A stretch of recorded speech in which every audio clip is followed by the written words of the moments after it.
ഇന്നത്തെ ഈ വീഡിയോയിൽ IEO ഫിസിക്സ് മൊഡ്യൂൾ 3 അക്വസ്റ്റിക്സ് അഥവാ സൗണ്ട് അതിൻ്റെ ഓവർവ്യൂവും ഇമ്പോർട്ടൻസ് ക്വസ്റ്റ്യൻസും നമുക്ക് അനലൈസ് ചെയ്യാം. അക്വസ്റ്റിക് എന്ന് പറയുന്നത് it is A branch of physics which study about the sound ആണ്. നമുക്കറിയാം പ്രധാനമായിട്ട് രണ്ട് തരത്തിലുള്ള വേവാണുള്ളത്, ലൈറ്റ് വേവ്സും സൗണ്ട് വേവ്സും. അപ്പോൾ അതിനെ രണ്ട് രീതിയിൽ നമുക്ക് പറയാൻ പറ്റും, ട്രാൻസ്വേഴ്സ് വേവ് എന്നും ലോഞ്ചിറ്റ്യൂണൽ വേവ് എന്നും. ലൈറ്റ് വേവ് എന്ന് പറയുന്നത് ട്രാൻസ്വേഴ്സ് വേവ് ആണ്. അത് പെർപെൻഡിക്കുലർ ഡയറക്ഷനിലായിരിക്കും അതിൻ്റെ ഡയറക്ഷൻ എന്ന് പറയുന്നത്, പെർപെൻഡിക്കുലർ ഡയറക്ഷൻ ആയിരിക്കും. എന്നാൽ സൗണ്ട് വേവ് എന്ന് പറയുന്നത് ലോഞ്ചിറ്റ്യൂണൽ വേവ്സ് ആണ്. അത് പാരലൽ ഡയറക്ഷനാണ്. അവിടെ കംപ്രഷൻ ആൻഡ് റെയറിഫാക്ഷൻ വഴിയാണ് സൗണ്ട് വേവ് ഉണ്ടാവുക, സൗണ്ട് വേവിൻ്റെ വർക്കിംഗ് നടക്കുന്നത്. നമുക്ക് ലൈറ്റ് വേവിന് ഒരു മാധ്യമത്തിൻ്റെ ആവശ്യമില്ല, ഒരു മീഡിയത്തിൻ്റെ ആവശ്യമില്ല. എന്നാൽ എന്താണ്, സൗണ്ടിന് ഒരു മീഡിയം വേണം. അതുപോലെ തന്നെ വേറൊരു ഡിഫറൻസ് എന്ന് പറയുന്നത്, ലൈറ്റ് വേവിനെ നമുക്ക് പോളറൈസേഷൻ ചെയ്യാൻ പറ്റും, എന്നാൽ സൗണ്ട് വേവ്സിനെ നമുക്ക് പോളറൈസ് ചെയ്യാൻ പറ്റില്ല. അപ്പോൾ ഈ ഭാഗത്തു നിന്ന് വരുന്ന ഒരു ക്വസ്റ്റ്യനാണ്, സൗണ്ടിന് ഏറ്റവും വേഗത കൂടിയ സോളിഡ് ഡിവൈസ്, ഖരപദാർത്ഥങ്ങളിൽ ശബ്ദത്തിന് ഏറ്റവും വേഗത കൂടിയത് സ്റ്റീലിലാണ്. പിന്നെ ഏത് എലമെൻറ്റിലാണ് സൗണ്ടിന് ഏറ്റവും വേഗത കൂടുതലെന്ന് ചോദിച്ചു കഴിഞ്ഞാൽ കാർബൺ ആറ്റത്തിലാണ്. കാർബൺ എന്ന ആറ്റത്തിലാണ് ഏറ്റവും കൂടുതൽ വേഗത കൂടുതൽ. ഖരപദാർത്ഥങ്ങളിൽ ഏറ്റവും വേഗത കൂടുതൽ സ്റ്റീലിൽ. പിന്നെ സൗണ്ട് നീഡ് മീഡിയം.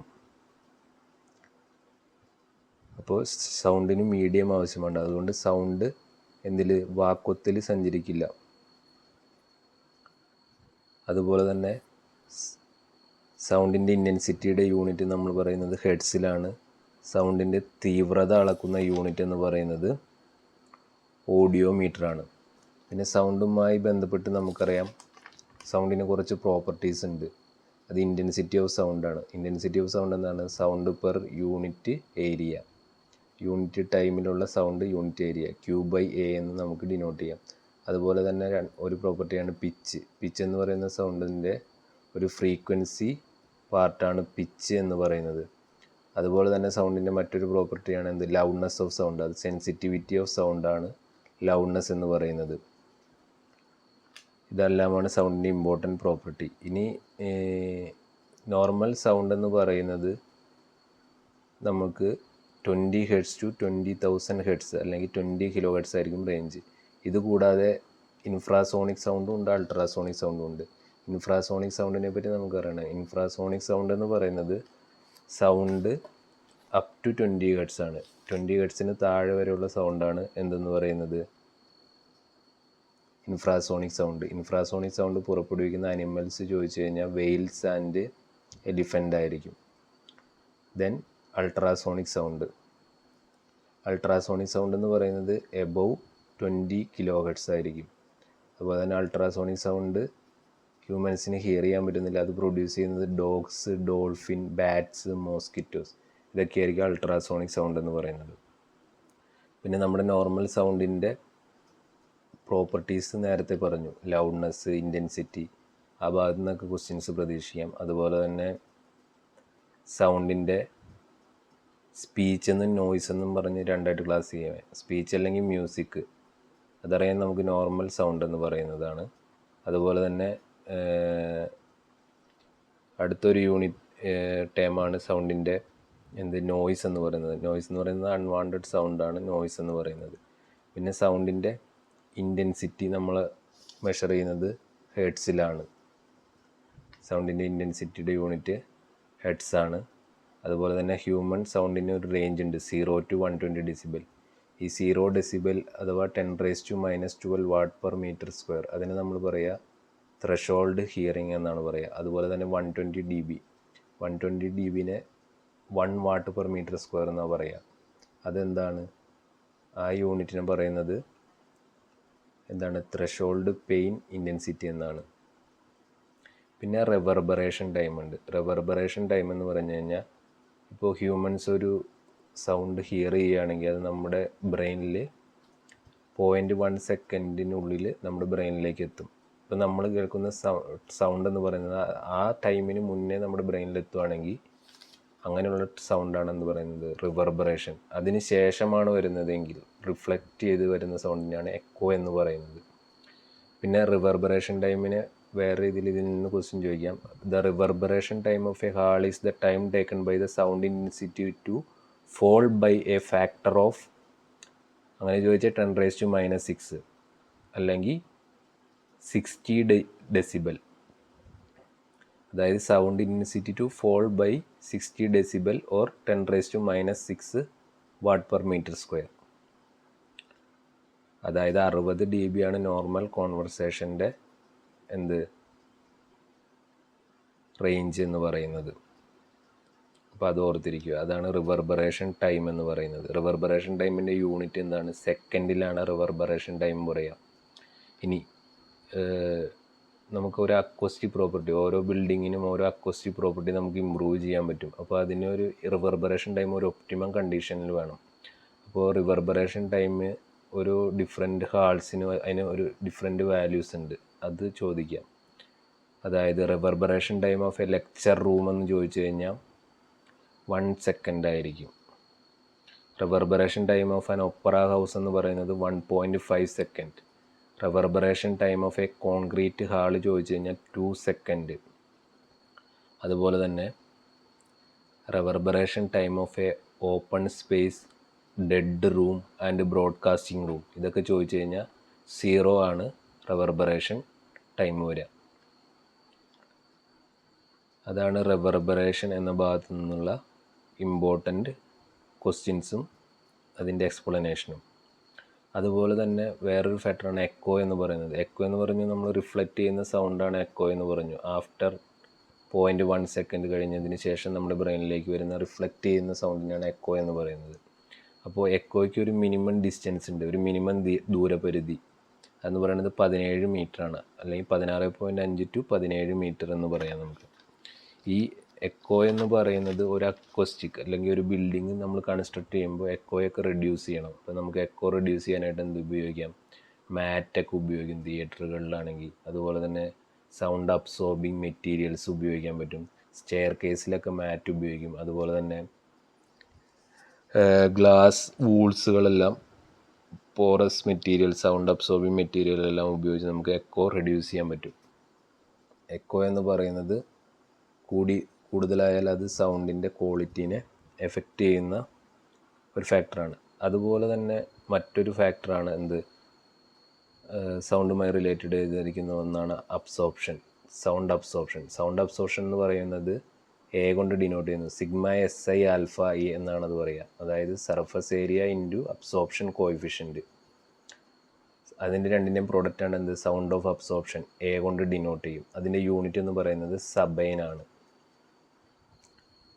നേരത്തെ പറഞ്ഞ റിവർബറേഷൻ ടൈമിന് ഒരു ഫോർമുലയുണ്ട്, 0.16 V/A ആണ്. ഇതിൽ എ എന്ന് പറയുന്നത് എന്താണ്? Absorption coefficient. വി എന്ന് പറയുന്നത് volume of the room. Reverberation ടൈമിൻ്റെ ഫോർമുലയാണ് 0.16 V/A. അപ്പോൾ എനെ നമുക്ക് σSi ഇൻറ്റു ആൽഫ ഇ എന്ന് പറയാം. ആൽഫ എന്ന് പറയുന്നത് അബ്സോർപ്ഷൻ കോഎഫിഷ്യൻ്റ് ആണ്. ഈ അബ്സോർപ്ഷൻ കോഎഫിഷ്യൻ്റെ വാല്യൂ എന്ന് പറയുന്നത് ഇൻ ബിറ്റ്വീൻ 0 and 1 ആയിരിക്കും. ആ വാല്യൂ വെച്ചിട്ട് ക്വസ്റ്റ്യൻസ് ചോദിക്കാം. 0 എന്ന് പറയുന്നതിനും 1നും ഇടയിലായിരിക്കും. ഓപ്പൺ വിൻഡോ ആയ കഴിഞ്ഞാൽ അബ്സോർപ്ഷൻ കോഎഫിഷ്യൻ്റ് ആൽഫയുടെ വാല്യൂ എന്ന് പറയുന്നത് 1 ആണ്. കർട്ടൻ അതുപോലെ തന്നെ ഡിഫറെൻറ്റ് വാല്യൂസ് ഉണ്ട് അബ്സോർപ്ഷൻ കോഎഫിഷ്യൻറ്റിന്. അത് ഏതൊക്കെയാണെന്ന് നോക്കാം.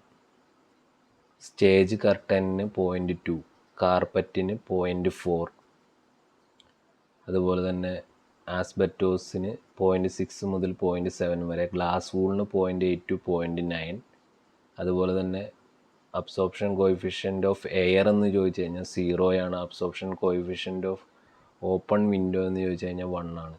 ഈ അബ്സോർപ്ഷൻ കോഎഫിഷ്യൻ്റ് എന്ന് പറയുന്നതിന് വേറൊരു പ്രത്യേകത കൂടിയുണ്ട്. അതൊരു യൂണിറ്റ്ലെസ് ക്വാണ്ടിറ്റിയാണ്, ഡയമെൻഷൻലെസ് ക്വാണ്ടിറ്റിയാണ്. പിന്നെ absorption absorption coefficient into surface area ആണ് സൗണ്ട് ഓഫ് അബ്സോർപ്ഷൻ അഥവാ എ എന്ന് പറയുന്നത്. Sigma S I alpha I. അതിൻ്റെ യൂണിറ്റ് എന്ന് പറയുന്നത് സബൈനാണ്. ഇതാണ് സൗണ്ടിൻ്റെ ഇമ്പോർട്ടൻ്റ് യൂണിറ്റ്. ദെൻ സൗണ്ടിൻ്റെ ഇമ്പോർട്ടൻ്റ് ആയിട്ടുള്ള യൂണിറ്റ്സും അതിൻ്റെ ഭാഗത്തു നിന്ന് ചോദിക്കാവുന്ന ക്വസ്റ്റ്യൻസും. ദെൻ നെക്സ്റ്റ് വൺ എന്ന് പറയുന്നത് അൾട്രാസോണിക് സൗണ്ട് എന്ന ഭാഗമാണ്. അൾട്രാസോണിക് സൗണ്ടിൽ നമുക്ക് പഠിക്കാനുള്ളത് സോണാറും അതുപോലെ തന്നെ എന്താണ് NDTM എന്നാണ്. സോണാർ എന്തിനാണ് നമ്മൾ ഉപയോഗിക്കുന്നത്? സോണാർ എന്ന് പറയുന്നത് സബ്മറൈൻസിലുള്ള എക്യുപ്മെൻസിനെയൊക്കെ ഡിറ്റക്റ്റ് ചെയ്യാനായിട്ട് നമ്മൾ ഉപയോഗിക്കുന്നതാണ് എന്ത്? Sonar. Sound navigation and ranging. അതിൽ നമ്മൾ പീസോ ഇലക്ട്രിക് ട്രാൻസ്ഡ്യൂസർ വെച്ചിട്ടാണ് എന്ത് സൗണ്ട്, അൾട്രാസോണിക് സൗണ്ട് പാസ് ചെയ്ത് സബ്മറൈൻസിൻ്റെ ഡിസ്റ്റൻസ് എല്ലാം മെഷർ ചെയ്യുന്നത്. ആ ഡിസ്റ്റൻസ് മെഷർ ചെയ്യുന്നതിന് ഒരു ഇക്വേഷൻ ഉണ്ട്. D = VT/2. V എന്ന് പറയുന്നത് വെലോസിറ്റി, T എന്ന് പറയുന്നത് ടൈം, D എന്ന് പറയുന്നത് ഡിസ്റ്റൻസ്. പിന്നെ അൾട്രാസോണിക് സൗണ്ടിൽ നമ്മൾ ഉപയോഗിക്കുന്ന ഒരു എഫക്റ്റാണ് Doppler effect. Doppler effect is the phenomena where the observed frequency of a wave changes due to the relative motion between the source and the observer. അതിനെയാണ് ഡോപ്ലർ എഫക്റ്റ് എന്ന് പറയുന്നത്. സോണാറിൽ ഡോപ്ലർ എഫക്റ്റ് യൂസ് ചെയ്യുന്നത് എന്തിനാണെന്ന് ചോദിച്ചാൽ it is used to measure the speed of under water objects. അണ്ടർ വാട്ടർ ഒബ്ജക്ട്സിൻ്റെ സ്പീഡ് മെഷർ ചെയ്യാനാണ് ഡോപ്ലർ എഫക്റ്റ് നമ്മളിവിടെ യൂസ് ചെയ്യുന്നത്. അതുപോലെ തന്നെ അൾട്രാസൗണ്ടിൻ്റെ വേവിൻ്റെ മറ്റൊരു ഇമ്പോർട്ടൻ്റ് ആപ്ലിക്കേഷനാണ് എന്ത്? നമ്മുടെ ഇൻറ്റേർണൽ ഓർഗൻസിനെ എല്ലാം ഇലക്ട്രോ കാർഡിയോഗ്രഫിക്കെല്ലാം യൂസ് ചെയ്യുന്നു. അതുപോലെ തന്നെ physiotherapy, lithotripsy used to break kidney stone, അതാണ് ലിത്തോട്രിപ്സി എന്ന് പറയുന്നത്. അതുപോലെ തന്നെ വൗണ്ട് ഹീലിംഗ് ആണ് ഫിസിയോതെറാപ്പി കൊണ്ട് ഉദ്ദേശിക്കുന്നത്. തെറാപ്യൂട്ടിക് ആപ്ലിക്കേഷൻ, ഇതൊക്കെ മെഡിക്കലായിട്ടുള്ള ആപ്ലിക്കേഷനാണ്. പക്ഷേ ഇവിടെ ഓർത്തിരിക്കേണ്ട ഒരു പോയിന്റ് എന്ന് പറയുന്നത് അൾട്രാസോണിക് സ്കാനിങ് എന്ന് പറയുന്നത് ബ്രെയിൻ ഇമേജിങ്ങിന് നമ്മൾ യൂസ് ചെയ്യുന്നില്ല. അതൊരു ഇമ്പോർട്ടൻറ്റ് പോയിൻ്റാണ്.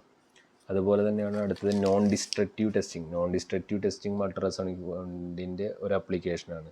നോൺ ഡിസ്ട്രക്റ്റീവ് ടെസ്റ്റിംഗ് എന്ന് പറയുന്നത് നമ്മൾ ഒരു മെറ്റീരിയലിനെ ഡിസ്ട്രക്റ്റ് ഒന്നും ചെയ്യാത്ത അതിൻ്റെ ക്വാളിറ്റിയും മറ്റു കാര്യങ്ങളും മെഷർ ചെയ്യുന്നതാണ്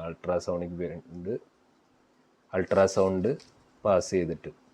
അപ്പോൾ ഇത് different type of NDT technique ഉണ്ട്. അപ്പോൾ which NDT method use high frequency sound wave to detect internal flaws എന്ന് ചോദിച്ചു കഴിഞ്ഞാൽ അൾട്രാസോണിക് ടെസ്റ്റിംഗ് ആണ്. High frequency sound wave to detects internal flaws, ആ NDT മെത്തേഡ് അൾട്രാസോണിക് ടെസ്റ്റിംഗ് ആണ്. അത് തന്നെയാണ് യൂസ്ഡ് ടു ഇൻസ്പെക്റ്റിംഗ് വെൽഡ് എന്ന് ചോദിച്ചു കഴിഞ്ഞാലും, used to for inspecting weld എന്ന് ചോദിച്ചാലും അൾട്രാസോണിക് ടെസ്റ്റിംഗ് ആണ്. ഇനി which NDT method is suitable for inspecting complex geometries and thin section, അത് എഡ്ഡി കറൻറ്റ് ടെസ്റ്റിംഗ് ആണ്. എന്താണ് eddy current testing? Then which NDT method used to find out surface cracks in ferromagnetic material, അങ്ങനെ ചോദിച്ചു കഴിഞ്ഞാൽ magnetic particle inspection ആണ്. അങ്ങനെ different type of NDT method ഉണ്ട്. Ultrasonic testing method അത് high frequency sound waves detect ചെയ്യാൻ, അതുപോലെ തന്നെ വെൽഡ് ഇൻസ്പെക്റ്റ് ചെയ്യാനായിട്ടാണ് ഉപയോഗിക്കുന്നത്. പിന്നെ എഡ്ഡി കറൻറ്റ് ടെസ്റ്റിംഗ് ഉണ്ട്, അത് തിൻ സെക്ഷൻസും അതുപോലെ തന്നെ കോംപ്ലക്സ് ജോമെട്രിക്കും വേണ്ടി. അതുപോലെ തന്നെ സർഫസ് ക്രാക്സ്, ഫെറോമാഗ്നറ്റിക് മെറ്റീരിയലിൻ്റെ സർഫസ് ക്രാക്സ്, അത് ആ പേരിൽ നിന്ന് തന്നെ അറിയാലോ, മാഗ്നറ്റിക് പാർട്ടിക്കിൾ ഇൻസ്പെക്ഷൻ മെത്തേഡാണ് ഉപയോഗിക്കുക. ഇതെല്ലാമാണ് important questions related to acoustics.